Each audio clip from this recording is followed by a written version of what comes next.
The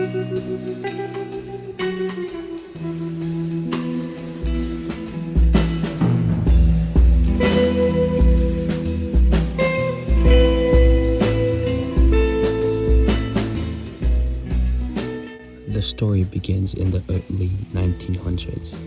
Thousands of Italian immigrants arrived in Montreal searching for opportunity and a better life. Most built honest futures for their families, but hidden among the growing neighborhoods were criminal networks inspired by the Sicilian Costa Nostra.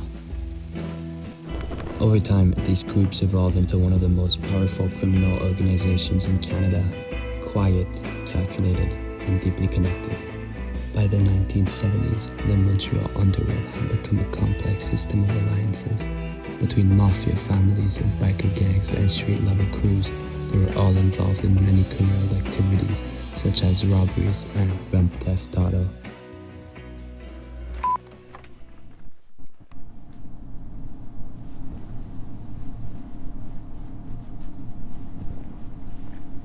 Alright, just take it from the top. I work for... Earlier this year, needed me to go check out some equipment. They gave me this address for a place where I checked they had machines that we can get for our sites. So I go to this warehouse, I get on my truck, and I check it out.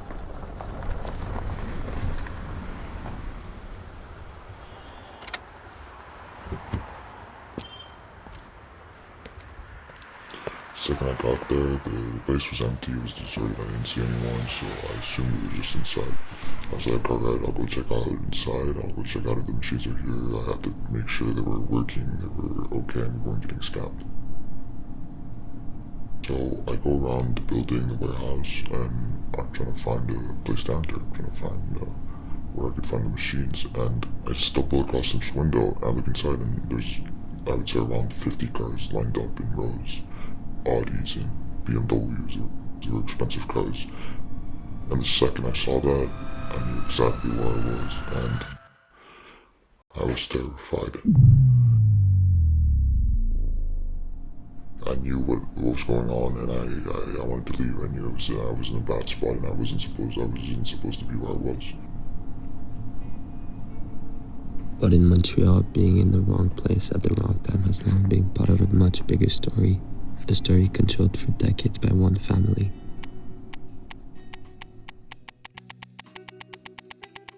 Their names were the Rizzuto, Niccolo Sr., the godfather, the original mobster who in the 60s ruled the streets of Montreal. Vito Rizzuto, the undisputed ruler of the city for more than 30 years. Intelligent, patient, and strategic. Under his leadership, the Montreal Mafia had become less visible and more powerful than ever before. And his two sons, Leonardo and Nick Jr.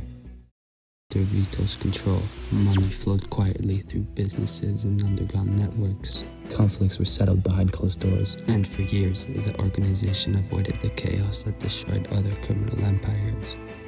But power never lasts forever. In the early 2000s, police investigations intensified. Surveillance operations, informants, and wiretaps slowly exposed parts of the organization that had operated in secrecy for decades. You know when you're gonna pay the bill? Who are you? Eh? Who are you? The guy that's gonna make you eat out of a straw for 6 months if you don't go pay him. I beg your pardon? You hear me? I know you have me on tape, don't worry about it. Just go pay the bill, okay? And I'm not gonna come and tell you again. The next time I break your head. Then came the moment that changed everything. In 2004, Vito Rizzuto was extradited to the United States in connection with a mafia-related triple homicide dating to 1981. When its leader gone, the empire began to fracture. Former allies turned against each other as different factions fought for control of the city's underworld.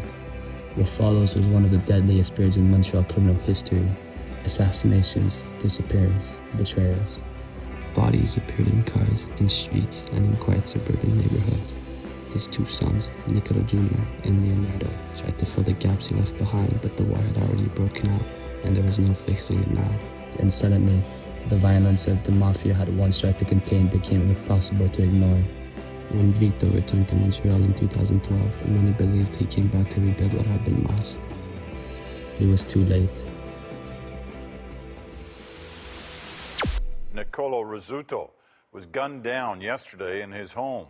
A sniper fired a single shot through this window with his wife and daughter nearby. Nicolo's grandson, Nick Jr., was gunned down in broad daylight in December.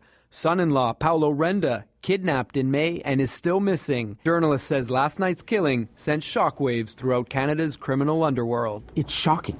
I mean, you're talking about an earthquake, a tsunami that has just decimated one of the most powerful crime families in the country.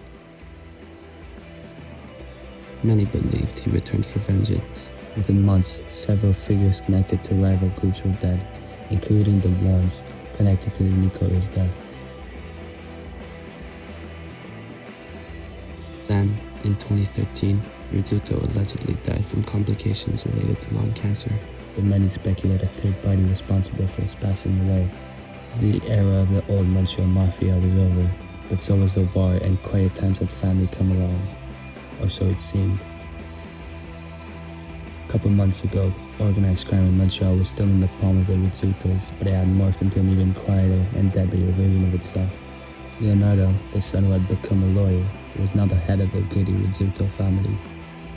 Cut to June 12, 2025, over 100 officers carried out a multi-city sweep that resulted in the arrest of 11 alleged Mafia leaders, including top figures like Leonardo Rizzuto. With the kingpin behind bars, a full circle moment will once again happen. We'll see factions fight for power and territory. Deaths won't be hidden anymore, messages will be sent, and the old rules of the Mafia written in blood will no longer apply. And with the rise of alliances between bikers and Mafia and street gangs, who knows what will come next.